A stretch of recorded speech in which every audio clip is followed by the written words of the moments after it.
नमस्कार मित्रों, स्वागत है आपका इस यूट्यूब चैनल पे। डीएलएड प्रवेश का पता नहीं, बेरोजगार परेशान। पहले खबर पढ़ते हैं फिर बात करेंगे। तो प्रदेश के प्राथमिक और उच्च प्राथमिक विद्यालयों में सहायक अध्यापक भर्ती के लिए अनिवार्य डिप्लोमा इन एलिमेंट्री एजुकेशन या पूर्व में बीटीसी प्रशिक्षण के 24-25 शैक्षणिक सत्र में प्रवेश का कुछ पता ही नहीं चल रहा है। प्रवेश की सूचना जारी नहीं होने से बेरोजगार परेशान हैं। यही कारण है कि तमाम अभ्यर्थी एमए या परास्नातक के दूसरे पाठ्यक्रम में प्रवेश लेने पर विचार कर रहे हैं। पिछले साल डीएलएड में प्रवेश के लिए ऑनलाइन आवेदन 2 जून से शुरू हुए थे। इस लिहाजा ये देखा जाए तो प्रवेश प्रक्रिया 2 महीने पिछड़ गई है। सूत्रों के अनुसार परीक्षा नियामक प्राधिकारी कार्यालय ने 2 महीने पहले ही शासन को डीएलएड प्रशिक्षण 24 में प्रवेश का प्रस्ताव भेज दिया था, लेकिन अब तक अनुमति नहीं मिली है। पिछले साल प्राथमिक विद्यालयों की शिक्षक भर्ती में बीएड को मान्य करने से संबंधी राष्ट्रीय अध्यादेश शिक्षा परिषद की 28 जून 18 की अधिसूचना सुप्रीम कोर्ट से निरस्त होने के बाद डीएलएड प्रवेश में आवेदन की अंतिम तिथि कई बार बढ़ानी पड़ी थी। हालांकि उसके बावजूद बड़ी संख्या में सीटें खाली रह गई थी। यही कारण है कि इस साल डीएलएड में यूपी के अलावा दूसरे राज्यों से अभ्यर्थियों को भी प्रवेश की अनुमति देने पर विचार चल रहा है। अब आप जानते हैं कि स्थिति क्या है। और 70,000 से अधिक सीटें खाली रह गई थी। तो डीएलएड प्रशिक्षण 2023 सत्र में 70,100 सीटें खाली रह गई थी। प्रदेश के 67 जिला शिक्षा एवं प्रशिक्षण संस्थान डायट की 10,600 व 2,974 निजी कॉलेजों की करीब 2,22,000 कुल 2,33,000 सीटों पर प्रवेश के लिए 3,36,000 अभ्यर्थियों ने पिछले साल आवेदन किया था। हालांकि 1,63,250 अभ्यर्थियों ने ही प्रवेश लिया। अब देखिए, पहली बात तो यह है कि कोई भर्ती है नहीं, ऊपर से डीएलएड में बच्चे कम एडमिशन ले रहे हैं और इस सत्र का डीएलएड का क्या भविष्य है उस पर भी कोई जानकारी नहीं है।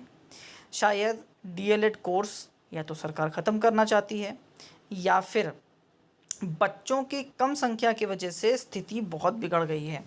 पहली बात तो यही समझते हैं कि स्थिति क्या बिगड़ी है। तो देखिए क्या होता है कि जब जो प्राइवेट कॉलेजेस होते हैं वो मान्यता लेते हैं, तो जब वो मान्यता लेंगे पीएनपी से तो मान्यता के लिए पैसा भी खर्चा करेंगे। और अगर जब इतनी सीटें खाली रह गई थी पिछले सत्र में, मतलब कई विद्यालय ऐसे गए होंगे जिनका पूर्व का जो सेशन है माफ करिएगा वो शून्य गया है। मतलब बहुत बड़ी बात है कि कई कॉलेज ऐसे होंगे जिसमें बीटीसी का कोई बैच ही नहीं होगा, कोई बच्चे ने एडमिशन ही नहीं लिया। ये बहुत बड़ी बात है।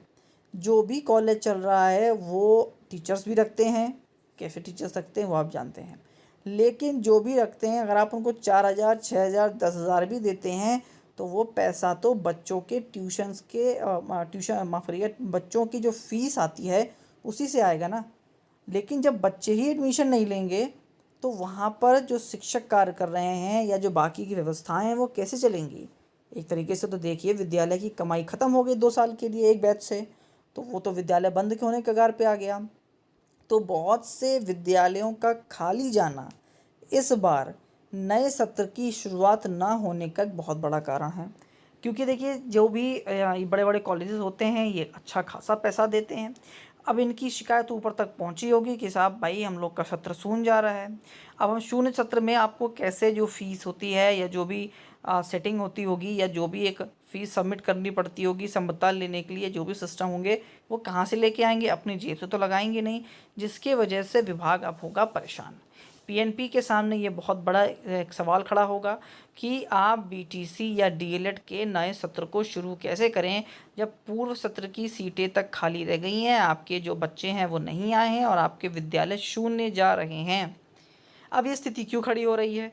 तो स्थिति खड़ी इसलिए हो रही है क्योंकि पिछली भर्ती जो 69,000 भर्ती 2019-20 की भर्ती आप मान लीजिए, उसके बाद से आज तक कोई भर्ती नहीं है। जब किसी भी विभाग में किसी भी क्षेत्र में भर्ती नहीं होंगी तो बच्चे वो जो कोर्स है या वो डिग्री है वो क्यों लेना चाहेंगे, ये सबसे बड़ा सवाल है। पिछले साल की स्थिति को देखकर बहुत से बच्चों का मन डोल गया होगा कि भाई सत्र तो खाली जाएगा। अब वही बच्चे केवल बीटीसी और डीएलएड करते हुए दिखेंगे जिनका मन ही है या जिनको करना ही है। लेकिन जिनके मन में संशय होता है कि कर ले क्या, वो इस तरह की व्यवस्थाओं को देखकर तो बिल्कुल भी नाम नहीं लिखवाएंगे और ये बहुत ही ख़राब सिचुएशन होने वाली है। देखिए, भर्ती ना आना ये बहुत ख़राब है, लेकिन अगर इसी तरीके से बच्चों की संख्या कम हो गई, बीटीसी या डीलेट करने वाले बच्चों की, अभ्यर्थियों की संख्या कम हो गई, तो कहाँ जाएगी हमारी शिक्षा। जब अच्छे बच्चे ही नहीं होंगे तो टीचर्स क्या बनेंगे, और टीचर ही अच्छे नहीं होंगे तो हमारा प्राथमिक शिक्षण कार्य कहाँ जाएगा। क्या हम अपने देश की नींव को कमज़ोर नहीं कर लेंगे। क्योंकि आप ये मान के चलिए, जब बच्चे कम होंगे, अभ्यर्थी कम होंगे, तो क्वालिटी भी कम होगी। रहे बचे, बिल्कुल कहना नहीं चाहिए, शब्द इस तरह का इस्तेमाल नहीं करना चाहिए, लेकिन जो किसी भी परीक्षा को नहीं पास कर पा रहे हैं वो भी आपको यहाँ देखने के लिए मिलेंगे, क्योंकि उनको लगेगा कि अरे यार ये रास्ता आसान है। और जो शिक्षक बनेंगे वो क्या पेपर पास करेंगे, और पेपर पास करते भी हैं तो वो क्या शिक्षक बनकर बच्चों को पढ़ाएंगे। स्थिति बद से बदतर हो जाएगी। प्राथमिक स्तर अगर खराब हुआ तो देश की नींव खराब हो जाएगी और आने वाला फ्यूचर गर्त में जाएगा। गांव में आज भी प्राइमरी स्कूलों की अति आवश्यकता है, क्योंकि वहाँ पर जो एजुकेशन है, जो भी साक्षरता दर है, वो आज भी बहुत कम है। लोग नहीं भेजना चाहते हैं अपने बच्चों को, क्योंकि उनको लगता है कि वो खेती में काम हाथ बटवा लेगा तो 2-4 पैसे एक्स्ट्रा आएंगे। तो वहाँ पर अगर ख़राब टीचर पहुँच गए तो जो शिक्षा व्यवस्था पर गांव वालों का थोड़ा बहुत भरोसा भी बचा होगा वो भी धीमे धीमे ख़त्म हो जाएगा, और जो प्राइमरी लेवल एजुकेशन सिस्टम है वो ख़त्म हो जाएगा, और देश की स्थिति क्या होगी वो आप बहुत अच्छे से समझ सकते हैं। लास्ट तक वीडियो देखिए, उसके लिए बहुत बहुत धन्यवाद। आपका दिन शुभ हो।